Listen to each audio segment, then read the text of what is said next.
Welcome back to WCQ Utrecht. We are in the World's Points Playoff. This is our first match, which will determine one player going to Worlds. The loser will still have an opportunity to progress though, but the stakes are still incredibly high. In the blue corner, we are going to have Joshua Schmidt. You've seen him before. Joshua, Hi. the deck lists are public now. Yeah. You decided to play Thunder Dragon. It worked well for you. I didn't play Thunder Dragon. You played Thunder Dragon without the Thunder Dragons. Pretty much. It's Crusadia Guard Dragon, essentially. What made you decide to play that deck for this event? I think for this specific tournament structure, it was just the Thunder Dragon deck, but better. Because I expected mostly Sky Striker and the Mirror Match. And those two decks don't play a lot of hand traps, and this deck has an incredible combo percentage going first against 0 to 1 hand traps, even more sometimes. But since the Thunder Mirror Match is mostly die roll dependent anyways, I figured I might as well play the most consistent, most broken version of the deck, and I think it was a good choice. Excellent. Well, you seem confident going into this game. Would you like to take a seat? In the red corner, we have Dinh-Kha. Congratulations. Thanks. You are playing Thunder Dragons. Yes, that's right. What made you choose that deck? After German Nationals, I didn't have that much time to prepare for Euros. That's why I just played the same deck from German Nationals, but I built my deck different this time. How are you feeling about this matchup in particular? It's gonna be hard. I think the die roll will be very important. Okay, well, would you like to take a seat? And we will get ready to determine our first representative for Europe to the World Championship. This round we are going to have Ollie and Leo, who will be doing your commentary. So while the players get set up here, we're going to jump over to them for the pre-match analysis. Yeah, thank you very much, Daniel. It's now an all-German affair. We got 2 Germans in the feature match area. We got 2 Germans in the commentary area. So, yeah. And we're going to be trying to speak English for the remainder of this match, which should be easy considering this is some high-level Yu-Gi-Oh! Dueling. Yeah, indeed. I'm so pumped for that. Yeah, quite honestly, all of these matches have been more than we could have asked for. After the first match, I was like, wow, this was really, really good today. The kickoff this morning. And then I thought, okay, the other matches cannot like live up to that. And then just every round, it just keeps going. It's like the gift that keeps on giving, basically. And you see the pressure in the place. Like, if you see the hands only, it's crazy how much they start to shake during the match. Wow. I think that might have been the first time where I saw Dinh-Kha and he seemed a bit nervous. It's maybe because of what's at stake, but also I don't think he has played against Joshua Schmidt that many times. Maybe not even ever. No, this is a big name you have in front of yourself there. Right? Adrian Dorson, already such a good player. Yes. Constant performances. But Joshua Schmidt is something else. He's still in a league of his own, so to speak. I guess. I would say over the course of several years, the most successful European player, actually without a doubt. And he wants to go back to Worlds. He wants to win it. It's the fourth time, I think, right? Fourth, third. I'm 100% sure it's the third. Okay. Might be the fourth. Sorry, at least the third time. It might be a record fourth. I'm not sure if that's a record. I mean, we got Galileo Obaldia, who's just going to Worlds every year. He doesn't care anymore. That's what it feels like at this point. Oh yeah, it's this time of the year. The again. players are hooked up with their headphones, so they can't hear us anymore. That means we can talk about decks. They know what each other is playing. Actually, we could have talked about decks from the very beginning, thinking about it. That's true. What do you make of this matchup? Oh yeah, it's. I said it the last game as well. It's very dice rolly. Is that a word? I made it up, so it's one now. Everything can be a verb in English. I think the most important part of this matchup is the side deck. Right. Maybe after the die roll. Yeah. It's a die roll. Dice roll, side deck, and then the third component is a change that Dinh-Kha made to his main deck. If he loses the dice roll, he cut the Draconet engine because I figured that he thought it was too many bricks, and I completely support that decision to cut this.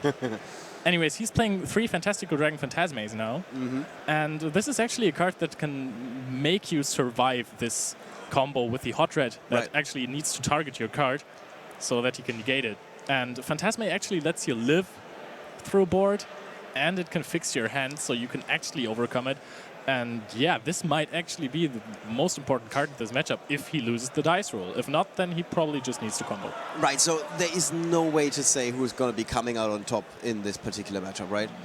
After we see the hands, then maybe. Okay, but maybe. Not now. Well, that's our cue, basically. So let's take you to the feature match table where we got Joshua Schmidt versus Dinh-Kha for a ticket to Worlds.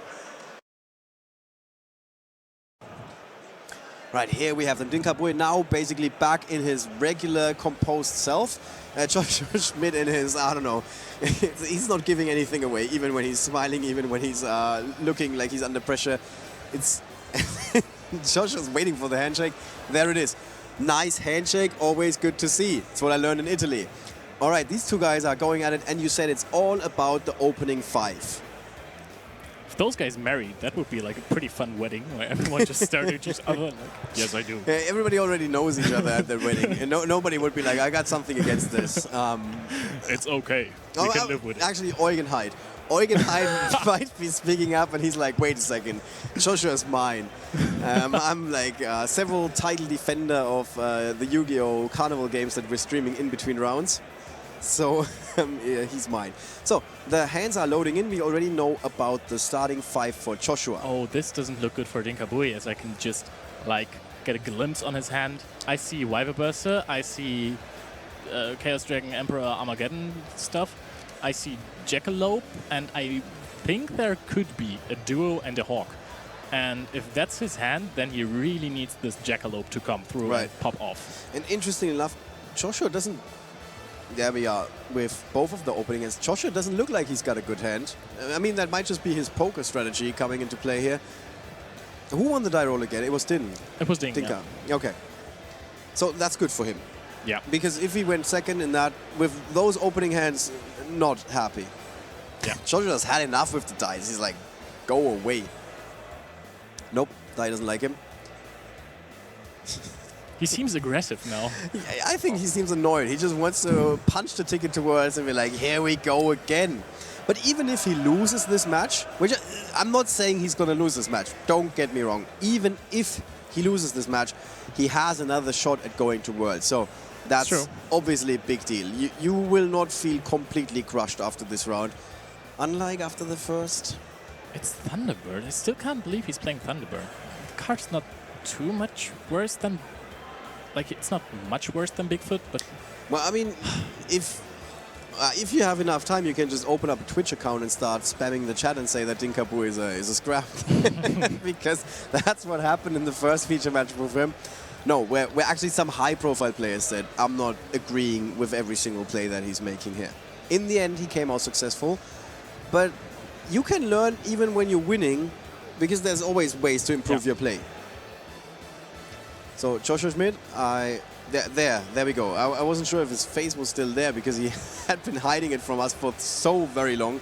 Dinh-Kha is taking his time, at least a little bit of time, which is unusual. I said this in the first feature match of him. He's normally lightning fast with his plays. Yeah. It might just be the extra pressure of this tournament. And this is actually also a complicated scenario. Okay. Because you can't just entirely combo off.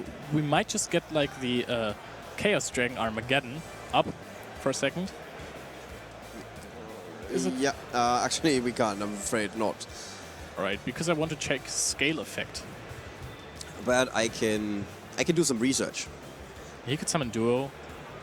Oh, he doesn't have a... If he played Lan Foricus, then this would have been much better, actually.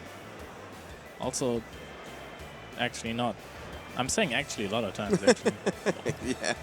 yeah, I thought you did that on purpose, but fortunately we don't have cameras on us. Okay, so now he can resummon the Duo, make Unicorn and Duo into Saryuja, and then go for the baby Guard Dragon combo under Saryuja. Okay, I'm done with my research. Okay, so the pendulum effect would be... Do you want to read it out? Yeah, you can pay 1,000 life points and target one of your banished dragon monsters. Destroy this card, so the Chaos Dragon. And if you do, add that monster to your hand. So, nice little option to get something back, which you can only use once per turn. Is the monster effect relevant? Not really. I thought it would be relevant because I would have played it out a bit differently. Could have just gone for summoning Wyver Burster and then linking those two away for Beat Cop to get out the Collapse Serpent and then summon the Armageddon next to it. I think that wouldn't work. Oh, it would. Would it? I think this is better, actually. This is better. It's super interesting because even the chat is torn on the subject. Some players say Dinh-Kha is just next level playing, so sometimes you think he's making a mistake, but he's actually 2 steps ahead of you. And sometimes maybe things don't like fall into place as he was hoping for. I mean, how much of a difference does it make that you know for a fact your opponent is not playing any hand traps? A lot, actually. You don't have to do weird plays to play around ogres. Or you can just go for more bold moves. You know that it punishes you less. That's always good for the Psyche. Right, right. And, I mean, he's still playing around ogre, kind of. If he then soon goes for an Agar Pain. Do you think there's a chance that sometimes you're just in the zone and you forgot about the fact that you know your opponent's deck? That could happen to me. No, I think this is definitely something that could happen. I mean, we have seen like much worse stuff this tournament so far. Not saying that the players are bad, but the decisions were debatable. I mean, the stakes are so high, and then for some of them, it was in fact the first ever feature match or the first ever feature match in years. So they even if they had been used to it, I mean, I think Sebastian Marby featured when we were still doing written feature matches, and when people would still go on the internet and read articles. I mean, that feels like a generation ago. Nowadays, we need to stream everything. Or every American YCS. Yeah, okay, wow. Okay, that's just making sure you're not going to get back and invited back to the commentary desk here, my friend. No, actually, we got some amazing stories to tell for you guys this weekend. I spoke to a 5-time national champion, for example. That's something you don't see every day. And some other crazy stories. I don't want to give everything away. So the entire weekend, it's going to really pay out to stay tuned in and watch a whole lot of Yu-Gi-Oh! All right, so... I love a whole lot of Yu-Gi-Oh! Actually, gotta say. So this looks like an amazing opening from Kha. What is he missing here, or is he missing anything? Not anymore, actually. He can just go for Saryuja soon, go for draw. He can't access his Colossuses right now. I think that's the plural. I don't know if he needs it, or if he thinks that he needs it. Because right now, this is a secured Harbinger Hot Red Seal play. Right. Which is basically the standard combo that Joshua's deck is doing when he can't access Borload Savage Dragon. Right. And yeah, this is what he's going for, actually. He's not trying to dig for Thunder Dragons. I'm just checking if he plays 2 Saryujas. Which he does, in fact, not. So this is the only play he has. And I would definitely agree on that. With this weird hand, this board, that's really good. Okay. This is still really good. Protected Seal is a game winner most of the time. Joshua has the Second Light. We have seen this before in the last featured match in those Crusadia Danger mirrors, where Second Light is actually crazy good, but actually it's not because there is a Harbinger. Okay. And Harbinger just sucks it up and doesn't let it hit the grave. So he takes one for the team. Yeah. It's a nicer way of saying that. All right, so what is gonna Joshua Schmidt be doing to kick things off here? He's probably gonna summon a Crusadia. Okay, now we need cameras on the monitor areas because I'm gonna punch somebody very soon. That is cheating here. All right, so how clutch is gonna be the second slide here? Does he obviously needs more cards. He needs more resources. But he can't use it because there's the Harbinger. Harbinger will just attach it to itself, and then he can't even reshuffle. So if this Crusadia is bounced, the turn would be over, I think. Right. If I'm looking at Joshua's hand, that's... So that's, as you said, that might be the turn for Joshua. Joshua Schmidt is not someone who is like dragging things out normally. He knows exactly when to shuffle up. And also, you don't get any extra information in this particular deck. So that's it for the first game already. Joshua Schmidt shuffling up. That means Dinh-Kha after a solid opening, great opening. leaves his opponent in a position where he can't come back, even though he had the second slide, he had some more options, and that is all she but there wrote. were all the right answers for Dinh-Kha Bui, and just like the deck that Joshua plays is really special. Yes. Like there are no Thunders, we haven't seen that before actually. But it's getting kind of fragile going second because this Crusadia engine relies so much on the normal summon. Like it has the Salamangreat syndrome. If you don't have your dangers Right. and your normal summon gets taken away, then if you don't have another zone like the one that Sunlight Wolves gives you, then yeah, this is looking grim, and we just saw that. Yeah, and you said it going into the match, it's all about the side deck after the die roll. The die roll went well for Dinh-Kha Bui, now it's about the side deck, and you said he's also playing some sweet tech in the side deck that could give him the edge here. So would you say with 1 foot already in the door that leads to the World Championship, unfortunately in Berlin, Dinh-Kha Bui must be feeling really bummed about that as someone who is from Berlin. He's like, yeah, I got the flight, woohoo. Maybe they will arrange for a helicopter pickup from his home to... Oh, that would be so cool. that would be something. But I think that's actually reserved for the Chancellor, and nobody else gets to fly a helicopter over the city. They also need a good roof on his apartment or a house, Yeah. I don't know. Well, we can make it work. Maybe he's going to get a city tour with one of the ships over the lovely Spree. And Because he's never seen it before.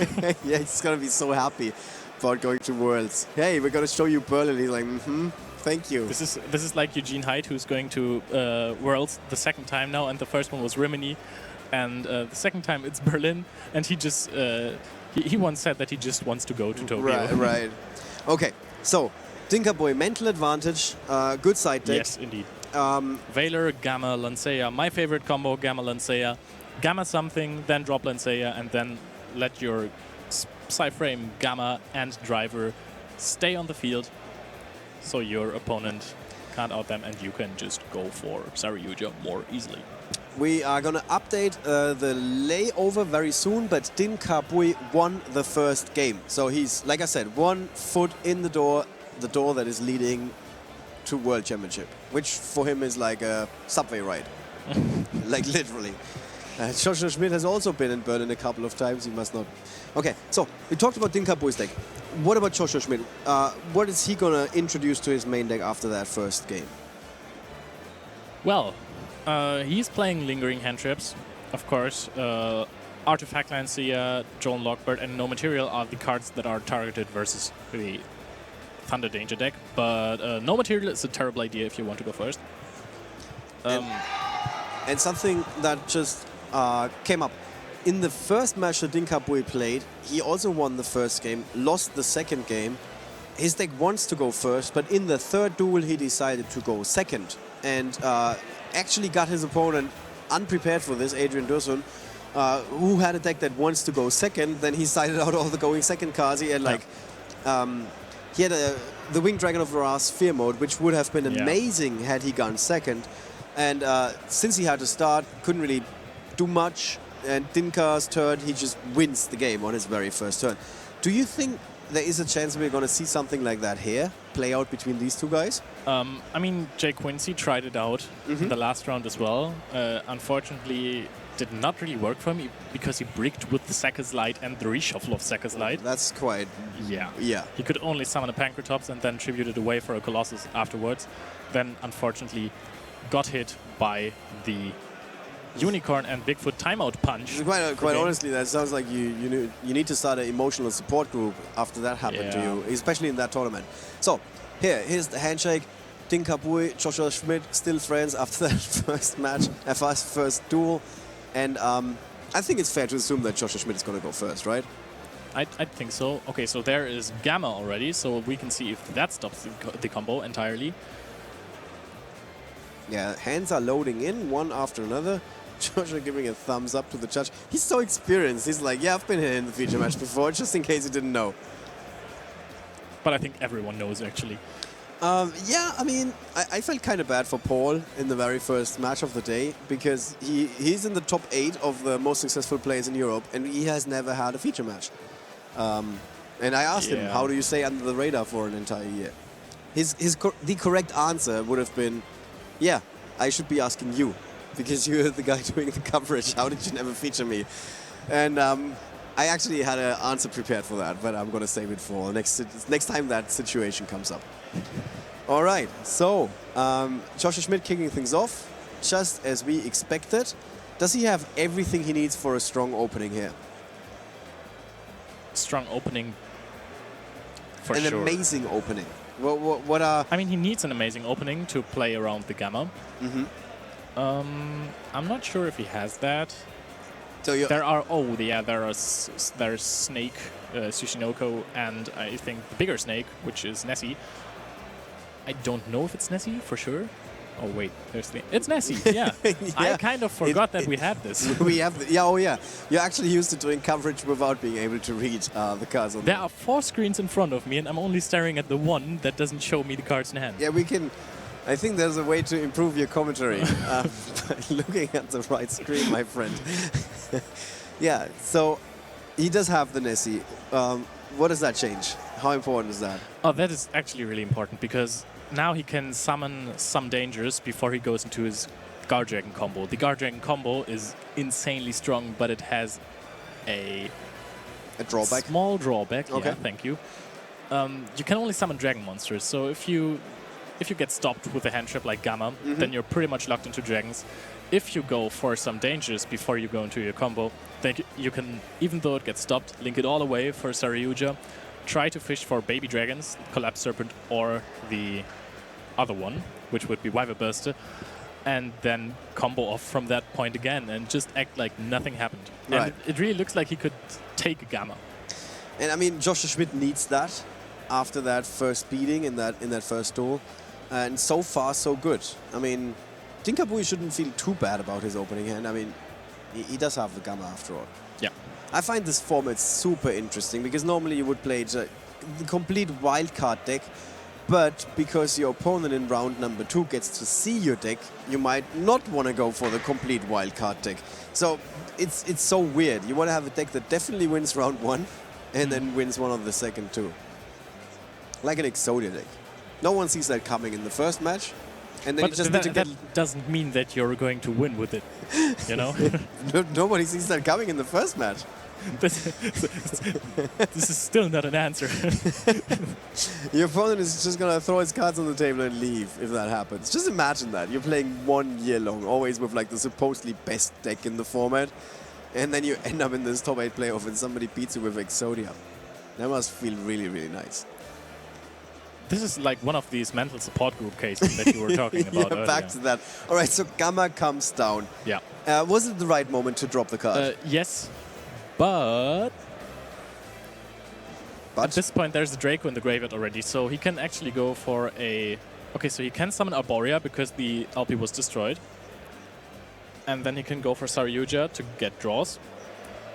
Another thing he could do is just go for a 3-monster Saryuja to not fish for anything, summon the Wyver Burster in a zone that Skull Red doesn't point to, and then summon Pisty off of it, summon the Draco back, and go for Agar Pain. Then he would end up on Skull Red. And lots and lots of options here. yeah, indeed. Shuffling your dead Collapse Serpents back, that's smart. There you go. Here's almost the Gamma. I'm gonna... Yeah, there we go. Got it. Okay, it's gonna be a face-off now. It's gonna be Saryuja versus Skull Red. Someone in the chat says it's different in this situation. It won't be as powerful without Thunders. But there are no Thunders in Joshua's deck. Yeah, he went with this. I found his reasoning very interesting when he said, I went consciously with this version of the deck because I feel like for this tournament setting it is the correct and best thing that we can do. So who's gonna win? Gamma versus Saryuja? I think this is going to be Joshua's game. Oh, Unless you're going all the way. I was just asking about my little game with those 2 cards. I'm just like a little boy that's got 2 cards and they are banging heads against each other in front of them. Which is it's gonna become a reality. What size do you think Gamma is? What do you mean size? Like the legit size. Shirt size? No, I would say an M. If you're saying they're banging their heads against each other, then I would have to know the size of Gamma. I see. Is it like a soccer ball, or is it like this entire venue? Oh, that's actually hard. We need actually like a reference. we need Yu-Gi-Oh! Top Trumps cards where it says size and height and things like that. But considering he only has 2 stars, he's probably like 30 centimeters large. All right, so very good opening for Joshua. He can play through 1 negation, and if there's anything we learned from doing commentary in the last 3 years, if you want to have a deck that is able to win a tournament, it needs to play through 2 negations, ideally, maybe even 3. And 1 negation, playing through 1 negation is just a given. If your deck cannot play through 1 negation, you are playing the wrong deck. You're in the wrong game at this point in time. Joshua Schmidt is proving here 1 negation, no problem, check. And there is no second negation waiting for him. So is it like a foregone conclusion, Joshua Schmidt has got this? Or do you think, well, there are still ways that Dinh-Kha can come out of this? Like, what's the ideal draw for him? The ideal draw, let me just grab this nice deck list. His handwriting is much better than mine. Actually, this might be a coincidence, but all the people with bad handwriting have been eliminated from the tournament.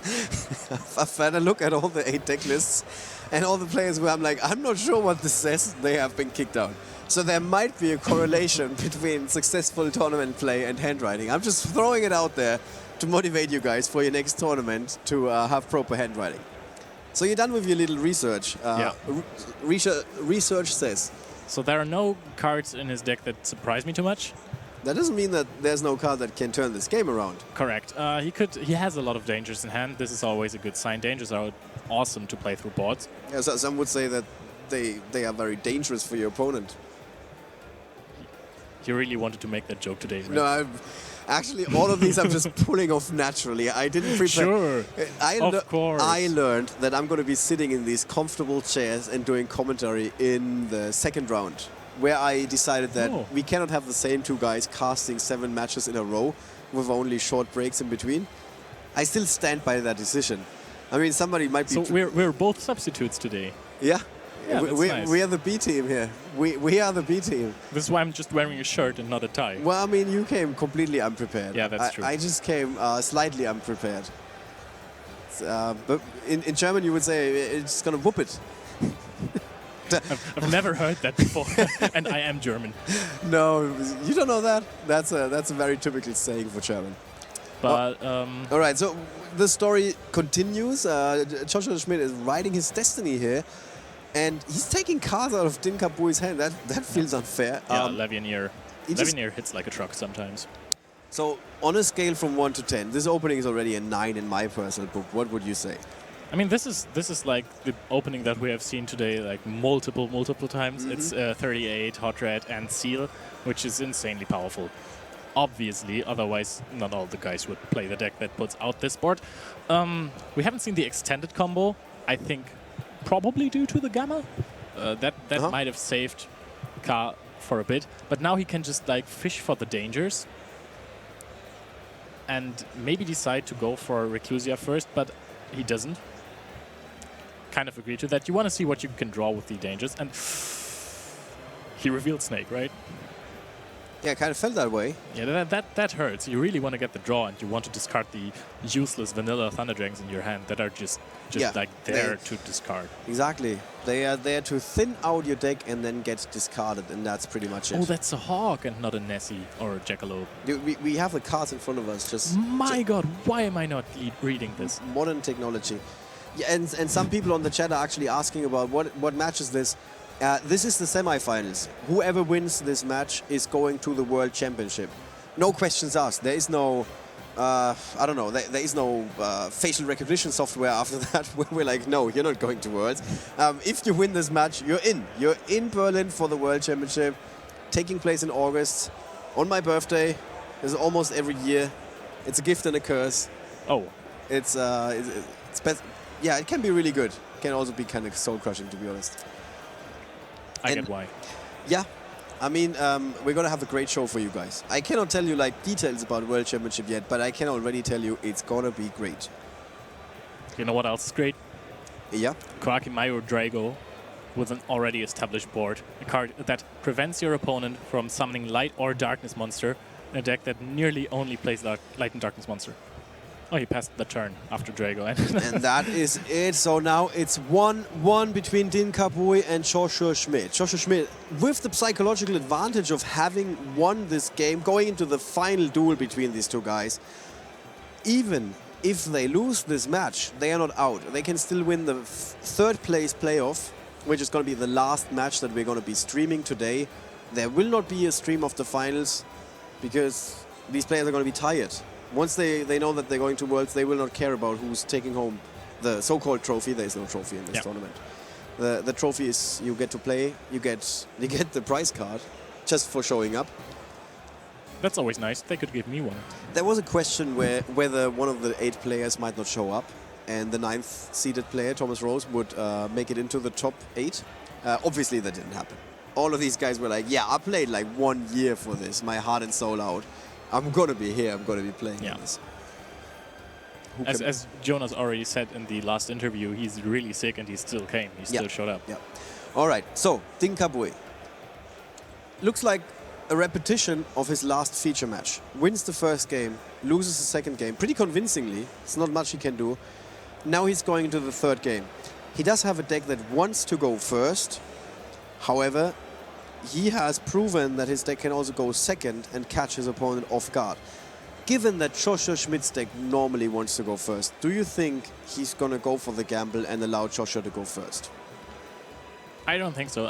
We can see his side deck right now, and the side deck still looks like holding in his hand. Yeah, it's a lot of cards that help him go second, and they're sided out. Yeah. So Joshua just slammed down the no material on his deck. So I think Dinh-Kha is going to start this one, and Joshua will be prepared for it. But will he draw the cards he wants to draw?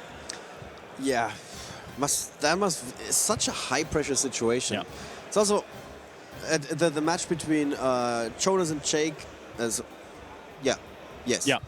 Did it end 2-0? No. No, also 2-1. It was game 3 in timeout.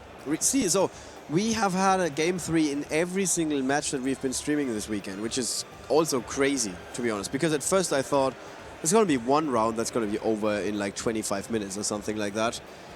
And now I'm, again, eating my words. Something that happens more often than I want to this weekend, and which is on the Friday. Still a lot of tournament to go, to be honest. I mean, it's okay. I'm sitting here for 10 minutes and I said actually at least 55 times. At least you're pointing it out yourself. So that helps. Yeah, it's true. You can substitute it with another very popular word, especially for the Twitch chat, and you just say jokingly every single time you want to say. Jokingly, yeah. Actually, just a suggestion here. So this is how you. I jokingly said accidentally 55 times. Exactly. Yeah, that's how it's done. You need to cater to your audience, my friend. All right. It's all about the opening hand, or is it about something else? I think it's about the opening hand in this matchup, because the cards that Joshua is hiding to go second won't help him being like he can't draw into them. The chat caught up with our jokingly joke. All right.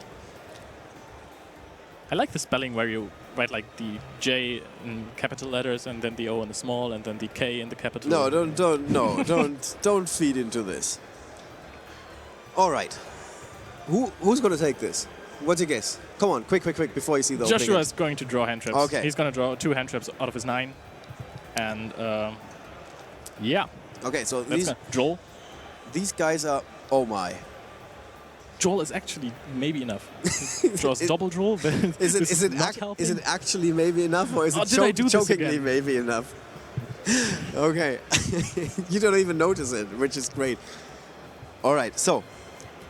Good hand for Joshua. Definitely not the worst hand he could open. He has his Joel, which can kill the deck entirely. May also not do anything. What? No, I think Doral is actually always pretty hard for the deck. This is not an option, okay? A card needs to be good or bad. It cannot be It's good. one and the other. No, the problem in this matchup is that you most of the time need 2 hand traps to stop the deck. Like, 1 hand trap hurts. Everybody can play through 1 negation. Everybody knows this. Yeah, but maybe not through draw, because it's not a negation. It's a lingering effect that kills every danger in your deck. It kills Dark that got discarded right now. See, he's going to draw a card. When is it going to come down? When's the perfect moment to pull the trigger? Trigger Magius, Wow. then Lockbird, and then he can't even search for Magius. And now in his hand, there's Levianeer, Wyvern, and Reclusia. And I don't think there is any card in his hand that really gets him into his combo, because he can't normal summon the Wyvern. He can't like get much out of the Trigger of Dark, because he can't search anything anymore because of the Drolly Lockbird.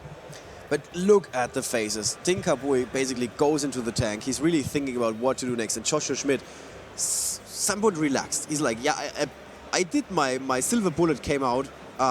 What are you going to do now? And he has been in this situation a million times before.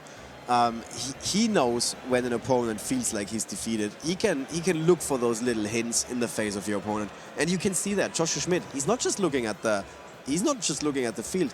He's constantly checking his opponent's face. What's gonna come down next? Is there anything else to follow this up for Dinh-Kha? And Dinh-Kha looks a little bit defeated in my personal opinion. I might be wrong here. But I've seen him very different expression on his face in the past feature matches. He's gonna try to summon, to snipe out the Second Light. Right here. I mean, he doesn't know that it's there, but right. He's... Okay, Jackalope is sent away. That's not too bad. There's only... He can go for Seal. Seal is about it. You think that's basically all he can do, and then he needs to pass here? The last card in his hand is... Yeah, that was the pass. Joshua Schmidt just grew for his turn. And he does have the second slide, and Dinh-Kha has nothing to stop this. In fact, does he have any interrupts whatsoever? He just has the sphere to bounce, and there are already 2 dangers just drawn by the second slide. He can shuffle back the Joel and Lockbird if he wanted to. He does. Makes sense. Mm-hmm. Yeah, and we see it on the chat. Seal versus 3 cards, and nothing else needs to be said, because Sphere is a good card, but it doesn't stop 3 cards normally. No, I would agree on that. Especially unless it's 3 Thunder Dragons, as in yeah. regular Thunder Dragons. But that doesn't really happen that often. Oh, trust me, it does. This is why he gave up the deck. Yeah. No comment. Again, I have to say, Dinh-Kha looks, unfortunately, very defeated. Yeah. If you're rooting for Dinh-Kha, first of all, this game and match is not over yet. And second of all, even if he loses this, he still has a shot at going to Worlds. I'm not getting tired repeating that. I need to hammer this home, this message. Even if he loses this match, he can still punch a ticket to Berlin, to his hometown, and take the subway to become a world champion. All right, so Joshua Schmidt, very good hand. Drolin Lockbird, the VIP. If we are interviewing him, actually we're doing winner interviews from now on, because after this, if you win after this, you're going to Worlds. So it's a good moment to talk to you. Makes sense. Really. Yeah, someone must have been putting in a lot of brain cells into planning this tournament today. So I'm not going to say who's coverage coordinator this weekend, because I don't want to give credit to anybody else here. All right. So Joshua Schmidt, again, in a very, very favorable position. Yes, he just got sniped twice on dangers, but he still has Tsushinoko and Nessie in hand. That's a lot of danger. That's big danger. Yeah, big time danger. Somebody, for the future, I'm going to introduce a warning sign to the feature match area. And then every time somebody has a hand like that, we're just going to put the warning sign in the middle of the field. Third time snipe. This is getting brutal. How does this feel? Like, if that happens to you, how does that feel? Are you like, man, this is not possible? Or are you just like, yeah, I just keep going, I don't mind? He just keeps going. I think he's just going to summon the Levianeer right here. He might actually not... he might not attack. He might not activate the effect to attack and bait out the seal. Mm-hmm. He might attack, activate the effect to take away the card in hand of Dinh-Kha, so that he can go for a link play, attack, no Brotor plays to set up another Levianeer for Dinh-Kha, and then he can go for Reclusia, normal summon, and then summon the snake under it to search the Draco, and then go for the full combo. Right. I mean, it's just ridiculous. If you hang in the game because you're sniping correctly every single time that happens. 3 times in a row. Yeah, that's just like, what are the odds? What are the odds? Okay, so there is Justice here standing alone. Joshua Schmidt doesn't look like he's too happy. I mean, going into the turn, he must have been expecting big things, and then so far didn't really deliver on that promise. Or prediction. Was the promise, I guess. Didn't use Tsushinoko graveyard effect, did he? Nope, I did not see that. And yeah, people are already working on the memes here. Sniper Dinh-Kha. This must feel so bad. But again, it's not over for Joshua Schmidt. He's got nothing to complain about. He did have the Droll and Lockbird. Now he's gotten rid of the sphere. Finally. Took a long time. Wow. No activation. You do not agree? This makes things harder for Joshua because now the extra deck spot isn't cleared up anymore and he can't summon a Magius into it. That then profits from summoning Snake under it, so he could go full combo. So he must expect the 1 Crusadia as Joshua did normal summon. So really good actually, but I don't know if he he probably can't combo out of this. Did Dinh-Kha know this? Is this the reason why he didn't activate the effect? Because Joshua Schmidt probably knew it. Yeah, he looks a little taken aback, just a tiny little bit, where he's like, "How does my opponent play so well?" Normally this doesn't happen this early in the tournament in round number 2, but obviously this is a very different tournament. And so if you summon Reclusia here and then you summon the Snake, and the Snake hits itself, you can summon the Snake, you can normal summon Drago, and then you can go for Saryuja to fish.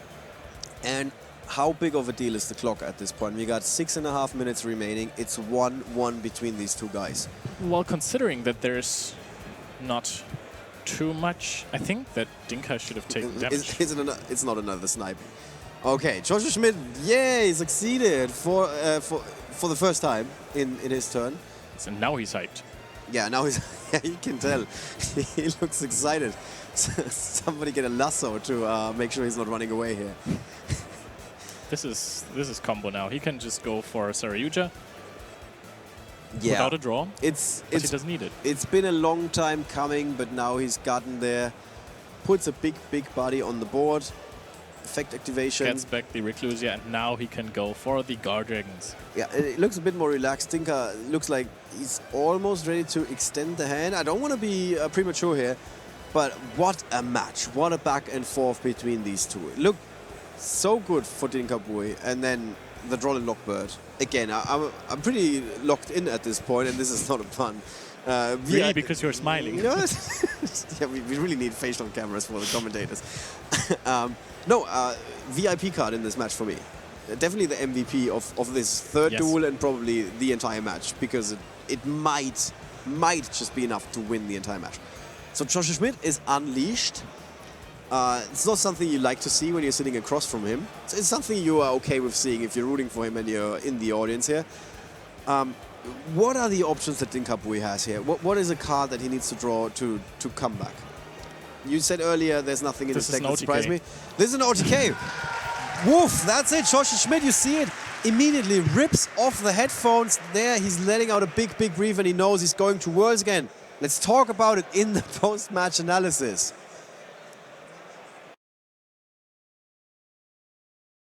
Again, did we promise too much? No, we did not. What a showing between these two guys. It's crazy. High-level play, going to a third duel to decide on a winner. Such a back and forth. And what a roller coaster ride. Yes, this entire tournament is such a roller coaster ride. Like, game 3 was decided by this one hand trap. I said it before, you kind of need 2 hand traps to stop it, but the lingering effect of Droll and Lockbird completely ended the turn of Dinh-Kha Bui. So normally 1 negation is not enough, but if it keeps negating, if it's like you said, and a lingering also effect. Dinh-Kha stopped the turn of Joshua, you know? Yeah. He, of course, you know, you've seen it, but he sniped out the dangers. Yeah, every 3 single in a row. one of them. Yeah, 3 in a row. And then he just stopped with the sphere. He didn't even activate it. Yep. so there could be no Magius play. And that also stopped Joshua's turn, who, fortunately enough, drew into a Draco. And yeah, that was game. Yeah.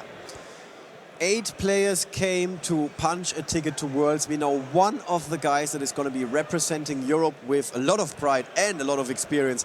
Joshua Schmidt is the first player that is going to be at Worlds and rooting, basically playing for Europe. Dinh-Kha is going to come back. He is going to... Yeah. He has another shot. He has another shot. He's going to be playing in the 3rd place playoff, which is the last match we're streaming today. His opponent is going to be the loser of the next match that is now happening now, which is Jonas Koschel and Rafael Nevin. Right. So another high-profile match. Again, you could make a case.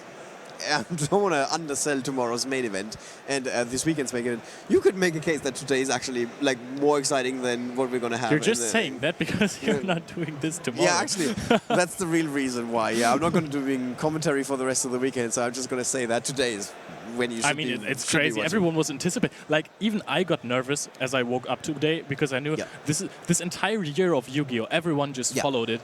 It just comes down to this day. It all comes down to this, and tomorrow and the day after tomorrow. I'm going to steal that quote for the hosting of the next round. So with that, guys, we are going back to the main event stage where we got the winner ready together with Daniel Neville, or Oniat, as he's known in Ireland. So let's take you guys back to the main event stage. I am here with our first European representative to the World Championship this year, Joshua Schmidt. Congratulations. Thank you. How are you feeling right now? It hasn't even settled yet. Like, it's amazing. I mean, you've represented us before. You're getting another shot. You're going to win this time, right? Yeah, but like, it was the last 2 years I went by, because first place of points, it was way less climactic. Like, this one is super intense tournament. It reminds me of the first time I qualified in the normal European Championship tournament. Actually, it's like so much more. Yeah, it's just amazing. Yeah. And I mean, you were playing against Dinh-Kha, such a skilled player.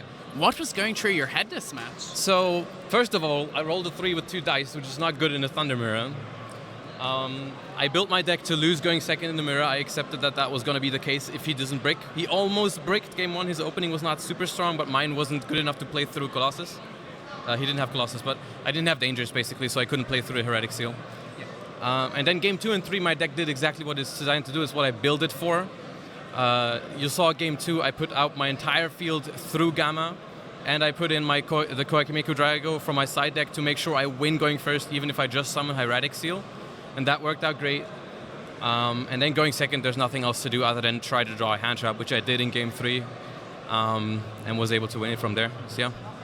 For people who are still choosing their deck for tomorrow for the main event, do you have advice? Would you advise Thunder? So my deck today, it's not Thunder, okay? Yeah. It's still not Thunder, no Thunders, but this deck was designed for the playoffs. I designed this deck against Sky Striker and Thunder Dragon. It is not designed against Salamangreat and Orcust, which are decks that I didn't expect people to bring to this playoffs, just because I, after testing, found that they were not good choices, so I expected the other ones to reach similar conclusions. And we saw no Orcust, we saw only 2 Sky Strikers, we saw only 1 Salamangreat, mostly Thunder Dragon. And I think my deck has an edge in the mirror because it doesn't break pretty much ever. It has the Koikimeku Drago, all that kind of stuff. And for the main event, though, the deck didn't have Phantasme, which is an amazing card against Salamangreat, but I didn't expect Salamangreat, so that's why. The deck doesn't have Denko, which is great against Rogue and also Salamangreat. It's not in there. The deck is super fun, but I would not play it the same way at the main event, because it was very specifically for this tournament, and it worked. So. Well, once again, congratulations. Thank you so much. You are going to do an amazing job at Worlds. I hope so. And we will be back to you guys with the next playoff.